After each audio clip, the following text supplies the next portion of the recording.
Hey, what's going on, FG fam? It is finally that time. You guys have been waiting for a long time. I have been waiting for a long time. It is finally time to start our very new franchise mode here on MLB The Show 21. Now, obviously, if you watched the announcement video, you already know what team we are going to do. It is the Miami Marlins, the 23rd ranked team in this game with the rosters that I'm currently using. And that was an ordeal in itself. The vaults are still, to this day, not working as far as I know, as far as roster vaults are concerned, but I had to circumvent to do my own thing. Now, in this franchise, for now at least, I will be leaving the extra inning runner on, since that is a degree of realism whether or not we agree with the rule. So we're going to leave that on there.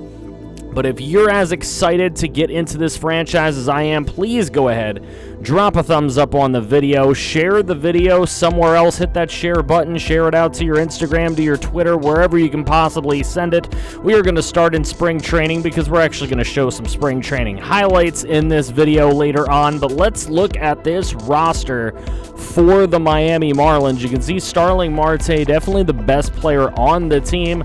Pablo Lopez, though, is the number one starter, the quote-unquote ace of the staff. He went 6-4 last year in a shortened season with a 3.61 ERA, and that was his best ERA he's ever posted. So hopefully he can only get better from here, and I really am excited to see where Pablo Lopez can take his game. Sandy Alcantara is a guy that we actually had in the Detroit Tigers franchise last year. If you guys missed that franchise, there will be a link in the end screen at the end of the video where you can check it out. Also, stay tuned to see the Miami Marlins' new stadium. Don't worry, we will be showing that in this video. But Sandy Alcantara is a guy I really like, and hopefully he will do well for us in this franchise as well. But it is Sixto Sanchez that I am really excited to use as far as pitchers are concerned in this franchise. A 77 overall, a potential 22-year-old. Obviously, last year in a shortened season was his first taste of major league play, but I'm really excited to see what he can do. Elisa Hernandez is another one, a pretty young pitcher. He's got some potential. He posted his best ERA he's ever had in a shortened season last year, and hopefully he can just continue to grow and get even better than that. A 3.16 ERA, not bad at all. A 101 whip. He was very good last year, and we'll see if he can continue that. We also want to eventually bring up first-round draft pick Max Meyer. Now, if you guys are wondering how I got Max Meyer in the game, he's not currently in the base rosters. What I did is I went into the player vaults, downloaded as many possible players as I could that were in the draft classes. I think I'm only really missing like 2 first-round draft picks, actually maybe 3. I'm missing Jordan Walker, who was the Cardinals draft pick. I'm missing Jared Schuster, who was the Braves draft pick, and I'm missing Austin Wells, who was the Yankees draft pick. But other than that, we pretty much got everybody. As we continue to take a look through the pitching staff here, Jordan Holloway is a guy with a lot of potential, so hopefully one day he can live up to it. His ratings don't really look all that great, and he got 1/3 of an inning of work last year in that shortened season, so we'll see if he can really make his way up. As we look into the pen, we don't really have a lot of greatness in our bullpen. Dylan Floro is the best guy in the pen. He had a 2.59 ERA last year, which was very good. He did that for the Dodgers in a shortened season. It's kind of easy to play for the Dodgers, though. Hopefully he can continue that over here in Miami. James Hoyt has some decent stuff, but he is 34 years of age and not really getting any younger. So hopefully James Hoyt can give us some good innings. Last year in a shortened season, a 1.23 ERA, which is pretty amazing, to be honest with you. But he only pitched 14 2/3 innings. So we're looking to see, look at this. You see that gap where he he's only played about 23 innings of Major League Ball in the last 3 years, so hopefully he can do something for us. Yimi Garcia is another guy we have had in franchise past. I believe in our Marlins, or our Mariners franchise is where we first met Yimi Garcia, but a 74 overall, only C potential now, and now he is about to get on the other side of 30, which isn't going to be good for him.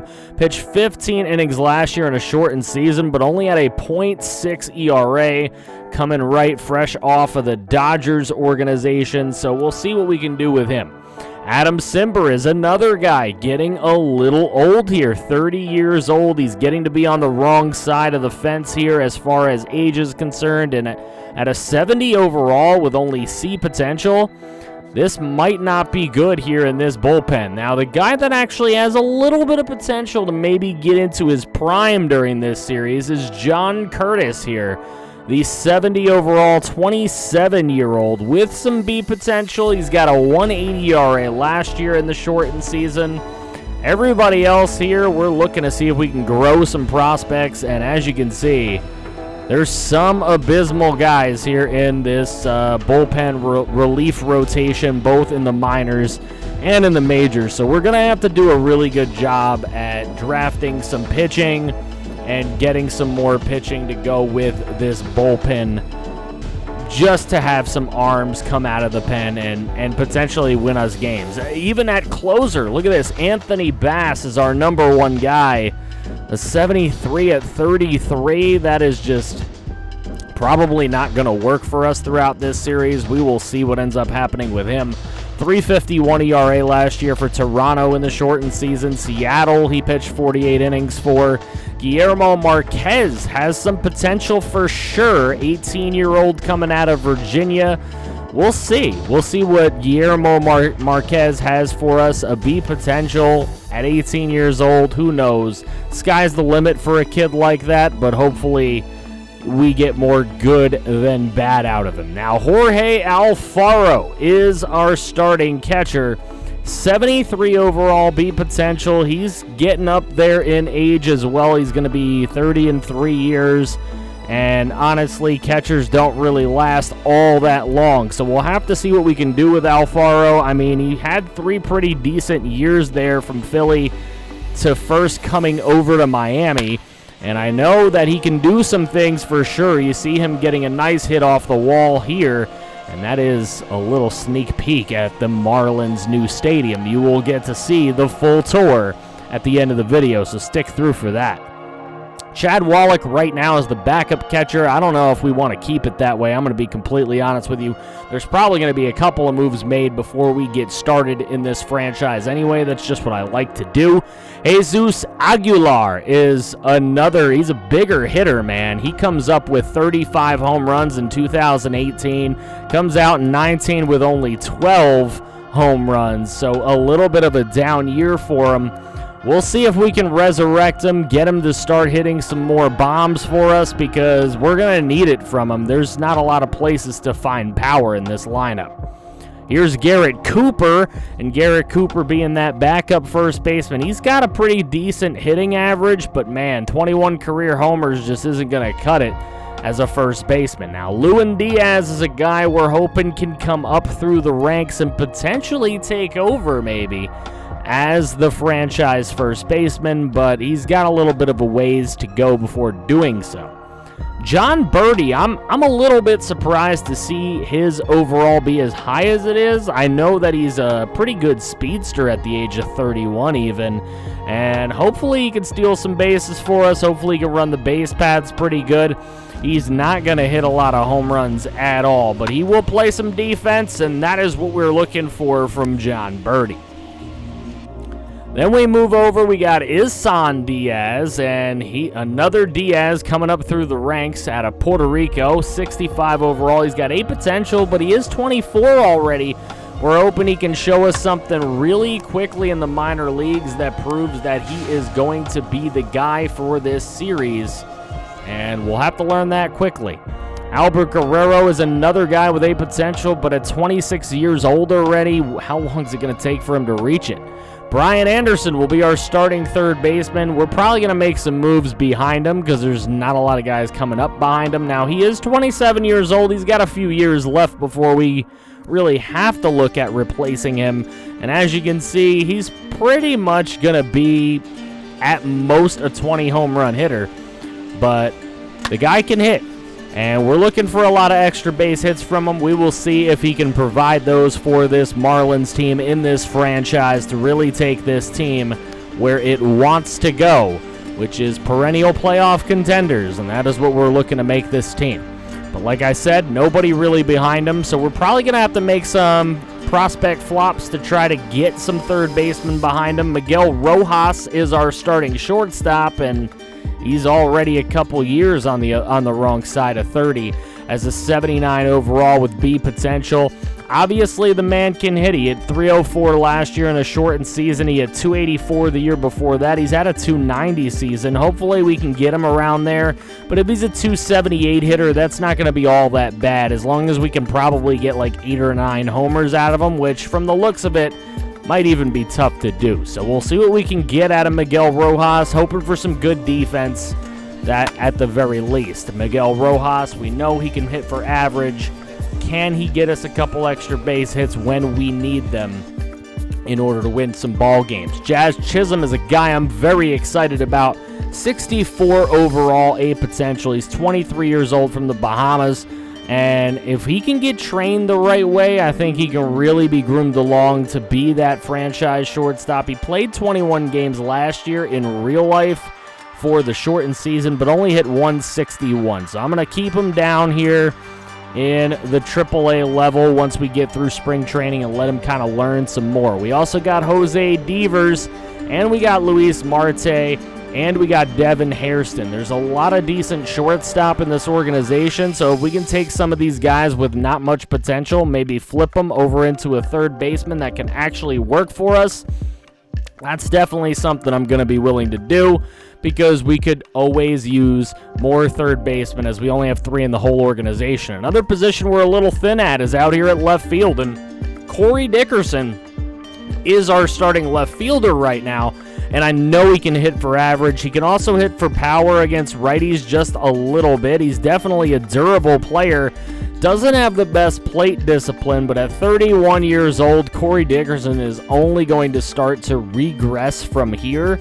And he's been a pretty good career his whole life. A lifetime 284 hitter, 122 career home runs. He had a peak of about 4 or 5 years there. And we're hoping that we can at least get maybe over 15 home runs from him, at least get some decent defense out in left field, and be a reliable hitter for us. Over at left field behind him, we do have Tristan Pompeii. Now, Pompeii can play anywhere in the outfield, which is a good thing because he has a lot of growing and learning to do. If we move over to center field, obviously the star of the team, Starling Marte, pun super duper intended, 84 overall, B potential, 32 years of age. He is also on the wrong side of 30. That's the thing about the Marlins. There's a lot of young talent. There's also a lot of veterans that are really past their prime, and we are really going to have to look to replace some of them, and that is what we're going to be looking to do eventually with Starling Marte. But right now, he's had 2 of his better seasons in the last couple of years, albeit last year being a shortened season. We're hoping we can get him to around 20 to 24 home runs this year, maybe get him to a career high, maybe get him his best season that he's ever had. We're hoping that he can do that out in center field for us because we really need that cornerstone player, and if anybody on this roster is going to do it right now, it is going to be him. Monte Harrison is behind him, a 66 overall with A potential. He's 24 years old.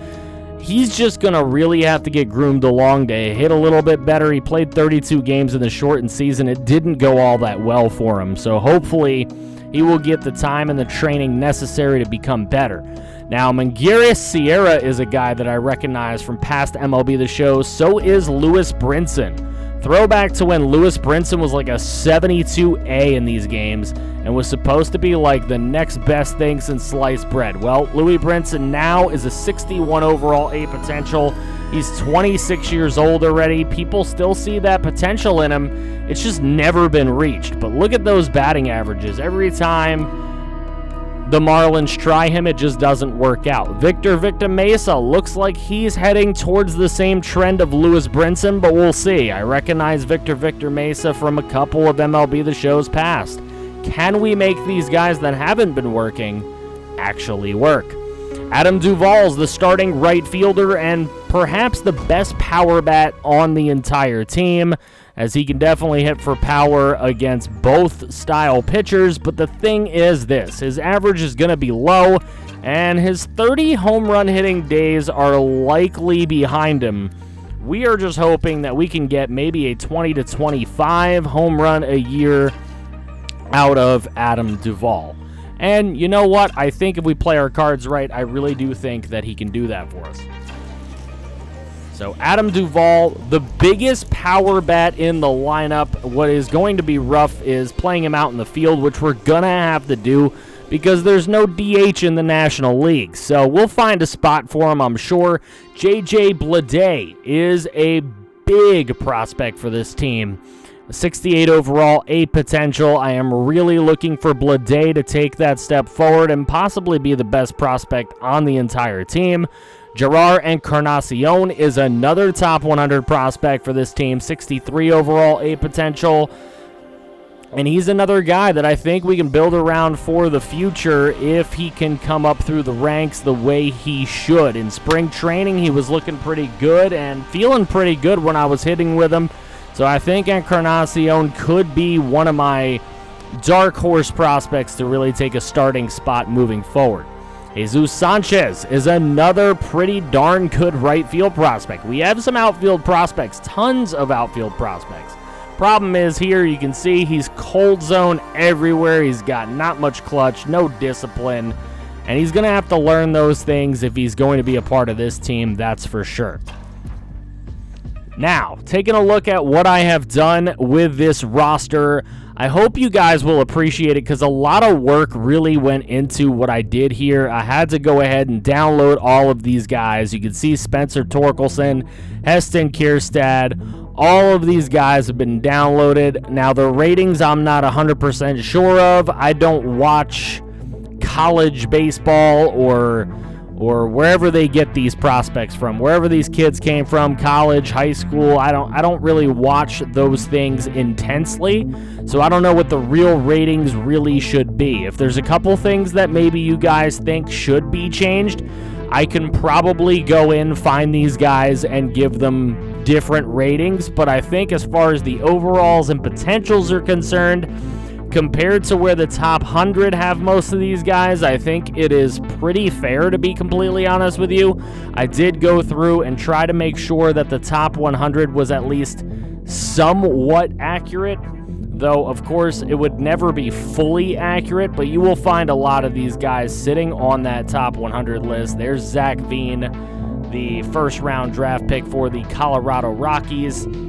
So Reed Detmers as well. He is a first-round draft pick this season. Austin Hendrick as well for the Reds. So there's a lot of guys that I actually had to go through and add into this roster myself. I'm just really, really, really glad to be bringing this series to you. Finally, a lot of people have been asking for it, and now it is just time to bring it to you guys.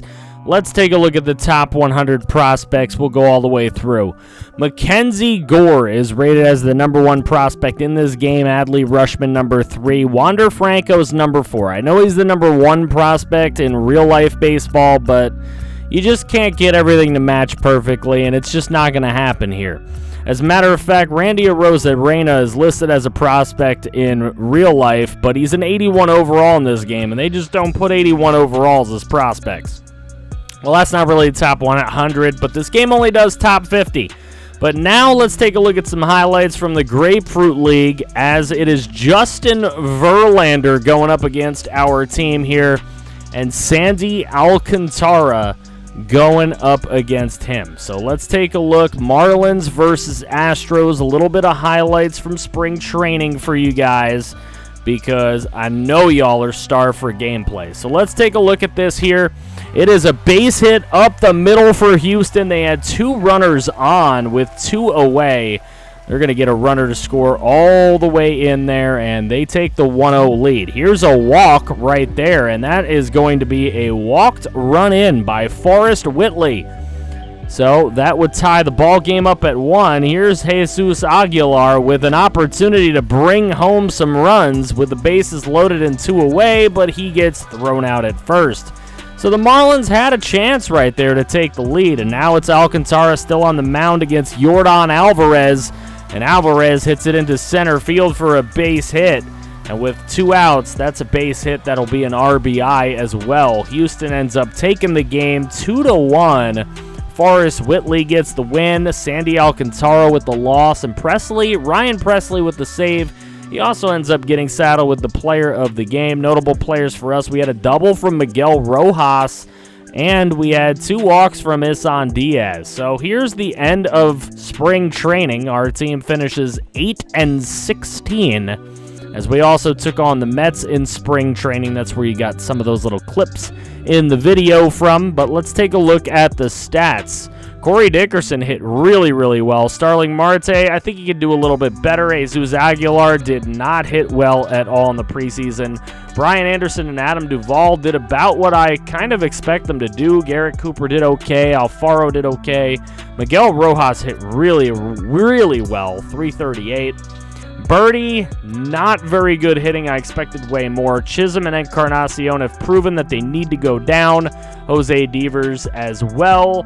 Chad Wallach cannot be my backup catcher if he's going to be batting 176, and Louis Brinson didn't get a single hit, so he's got to go down as well. Looking at the pitching, a 193 ERA for Pablo Lopez. I expect more from Sixto Sanchez. I didn't expect Richard Blyer to even do that good, and that's saying a lot. Nick Neidert was not very good. As a matter of fact, most of these bullpen guys were not good at all. Alcantara was okay. Elisa Hernandez was actually pretty good. Trevor Rogers, not good. He's going to have to go down as well. Yimi Garcia was bad. John Curtis was bad. And James Hoyt was bad as well. So a lot of guys just not really performing like I expected. Now the moment you've all been waiting for. Welcome to South Beach Stadium in Miami, Florida, right up on the beach. And we are going to take a nice little close look here. There is a restaurant outside the building where you will enter. And, of course, look at all these people in the stands. Capacity at 33,000 people. And before you guys do all the Marlins jokes about how nobody ever goes into the stadiums, we're planning on getting a lot of people to come in here. This team's going to be competitive at some point. Another eclectic thing about this stadium is that the press boxes are in center field, not behind the plate. It's a little bit different. I like being eclectic. I like being my own person, and that's what we did here. There's a whole kids zone with a lazy river and a water slide all out in left field. We got the pier, we've got hotels, we've got apartment buildings, we've got parking garages, boats, river boats, steamboats, all kinds of boats, a castle on the beach, everything. This is just, I mean, it's amazing. I would have liked to have done more, but you can see it's 98% full, so, I mean, there's not really much more I can add. I wish I could.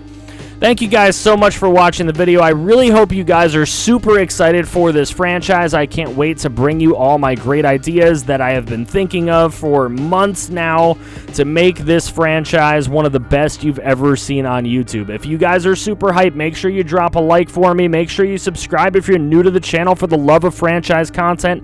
And make sure you go follow me over on Twitch as well, where I'm doing an Indians franchise as well. That link is in the description below. If you want to see more franchise, there's some right here.